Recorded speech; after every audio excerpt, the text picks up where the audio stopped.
publique que le 28 janvier 2024, le Burkina Faso, le Mali et le Niger se sont retirés sans délai, c'est-à-dire avec effet immédiat, de la communauté économique des États de l'Afrique de l'Ouest, la CEDEAO.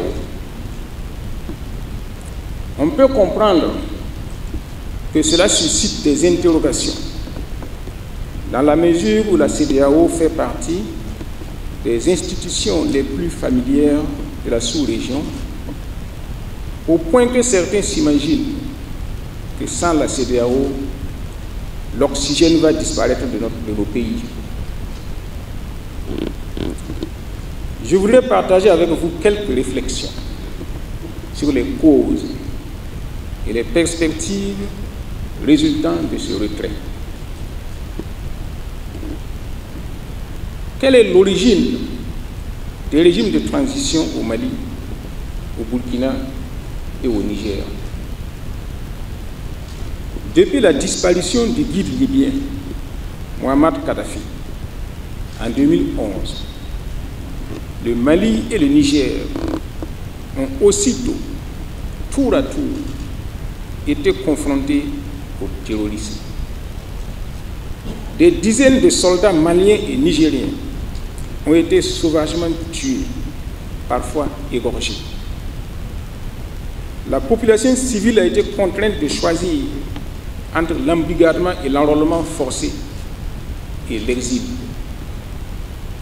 Le bétail, les cultures et les récoltes ont été pillées et ravagées. L'économie des pays a été déstructurée.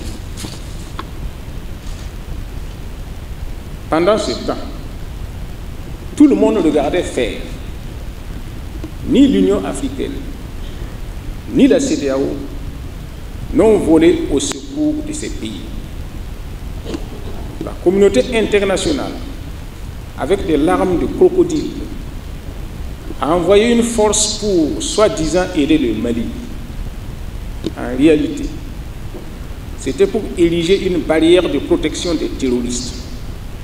Cela, les Maliens ont mis du temps à le comprendre. À partir de 2015, les terroristes ont pénétré le territoire burkinabé, sous le regard toujours complice de l'Union africaine, de la CEDEAO et de la communauté internationale. Là de subir les affres du terrorisme, les Maliens ont commencé à demander des comptes à leurs dirigeants démocratiquement élus. Des manifestations de protestation de plus en plus monstres étaient organisées à travers le pays, et principalement à Bamako. Le pays courait vers la guerre civile. C'est alors que les 5 colonels, avec à leur tête le colonel Assimi Goïta, dans le respect de leur serment, ont pris leurs responsabilités pour restaurer l'ordre et la confiance. Au Burkina, c'est également face à l'incapacité d'un pouvoir, soi-disant démocratiquement élu, que des militaires ont été amenés à assumer leurs responsabilités. C'est le même scénario qui s'est déroulé au Niger. Pendant que nos concitoyens tombaient affreusement, ni l'Union africaine, ni la CEDEAO n'ont versé une larme de compassion pour nous. J'ai personnellement reçu des délégations de l'Union africaine et de la CEDEAO. Quand elles arrivaient, leur seule préoccupation était, premièrement, de savoir la date qui a été fixée pour les élections.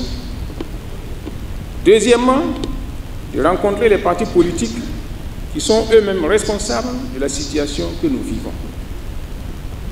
Ce, sans aucun souci pour les populations martyrisées par le terrorisme, ni sur les moyens à mettre en œuvre pour lutter contre le terrorisme. En conséquence, j'avais donc décidé de ne plus rencontrer des délégations de l'Union africaine et de la CEDEAO, Le coup d'État intervenu au Niger le 26 juillet 2023 a été un catalyseur à plusieurs points de vue.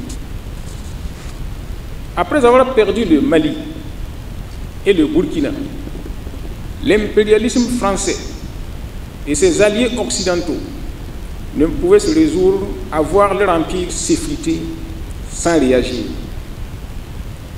C'est alors que le président français, Emmanuel Macron, va intervenir directement, de façon grotesque, en instrumentalisant la CEDEAO et des valets sous-régionaux de l'impérialisme pour faire échec au coup d'État au Niger et profiter de reconquérir le Burkina et le Mali. C'est oublier que là où eux, ils voulaient aller, nous y étions assis depuis longtemps. Et nous les voyons venir.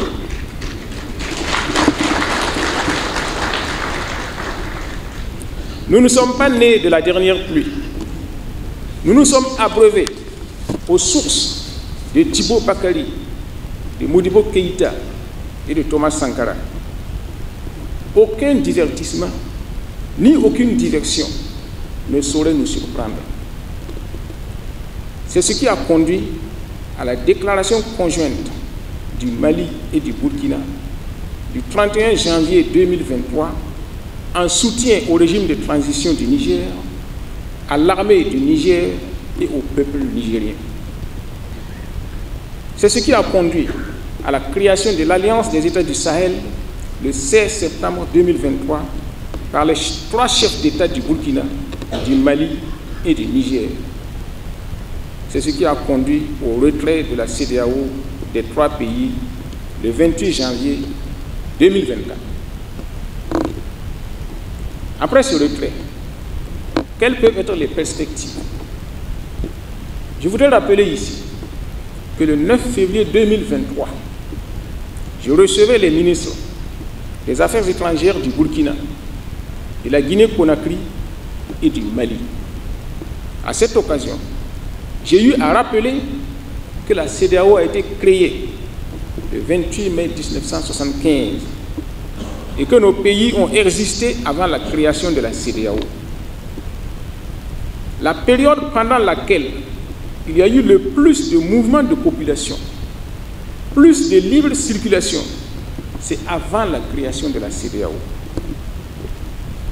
La plupart des Burkinabés qui sont établis au Ghana, en Côte d'Ivoire et au Mali, ils sont allés avant la création de la CEDEAO. Je rappelle que depuis le 9 mars 1960, avant donc la création de la CEDEAO, il existe entre le Burkina et la Côte d'Ivoire une convention relative aux conditions d'engagement et d'emploi des travailleurs burkinabés en Côte d'Ivoire. De même existe-t-il des conventions bilatérales avec d'autres pays dans plusieurs domaines. Le retrait de la CEDEAO va donc nous permettre de nous réorganiser en fonction de nos intérêts et de signer des accords bilatéraux avec ceux qui le voudront dans divers domaines en fonction des intérêts réciproques. Et ce, de manière indépendante, sans l'immixtion de quelque puissance que ce soit. Rien n'empêche donc de renouveler ou d'adapter en cas de besoin nos relations avec chaque État membre de ce qui reste de la CEDEAO.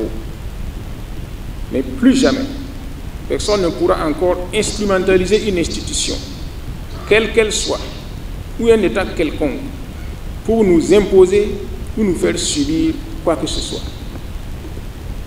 Notre retrait de la CEDEAO n'est orienté contre personne, contre aucune institution, contre aucun État. Il vise à assumer notre souveraineté et à assurer la sécurité et la prospérité des populations de notre espace. Toutefois, nous saurons répondre aux provocations d'où qu'elles viennent. La patrie ou la mort, nous vaincrons.